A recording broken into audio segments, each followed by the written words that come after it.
السلام علیکم مینوالو، زه یم ستاسو ورور، ستاسو کوربه، ستاسو ملګری عرفان همدرد. امید لرو چې تاسو به روغ جوړ یې د ژوند په مزو کې به یې. دا ویډیو لږ شانتې ګورو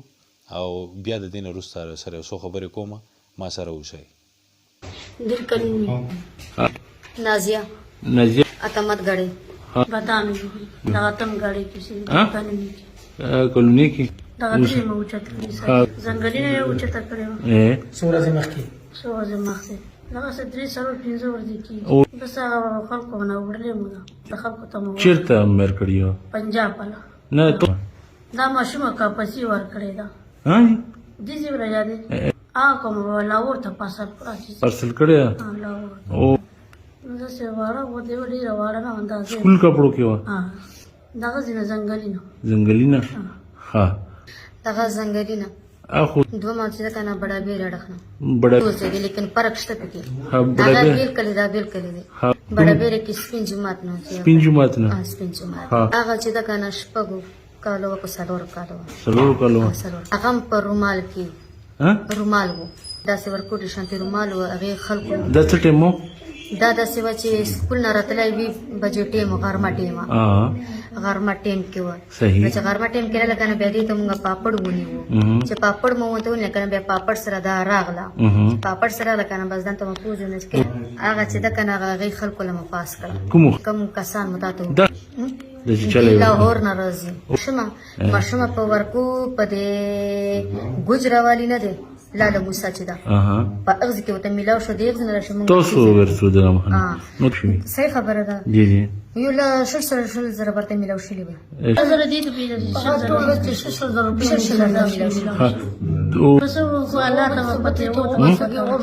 څه خبره صفا باندې بس هغه دا وړو پونځي پس ګردې کې بس او د زړه کې بس دا ګرده چې دا کنه بس دې خلک بیا خرڅ کی پاس کی دا ګردې خرڅي ویډیو تاسو وکتله نو دغه غوښته مې چې ستاسو سره شیر کړمه.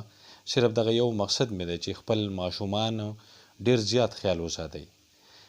د خپلو ماشومانو ډېر زیات خیال وساتئ او هغوی ته دا وینا پکار ده، هغوی له دا پوهه ورکول پکار دي چې که چېرې تاسو ته په لارو کوڅو کې یا څوک زنانه یا نور سړي هلکان که هر څومره خلک راځي او تاسو له څه درکول غواړي،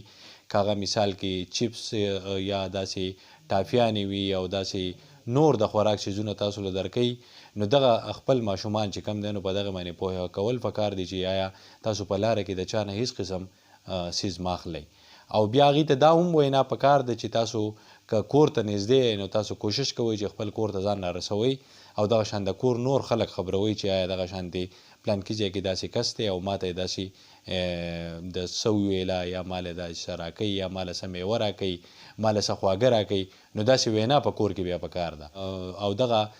پلارانو ته هم زه دغه میسج ورکوم، دغه زما پیغام دی چې خپل ماشومان نو ډېر زیات خیال وساتئ او خپل ماشومان چې کم دی نو هغه د داسې قسمه خلکو نه لرې وساتئ. د ټایم راکولو یو جهان مننه. چېرته هم چې نو ښاد آباد اوسئ، بریالي اوسئ. موږ په خپلو دعاګانو کې یاد ساتئ. د الله په امان.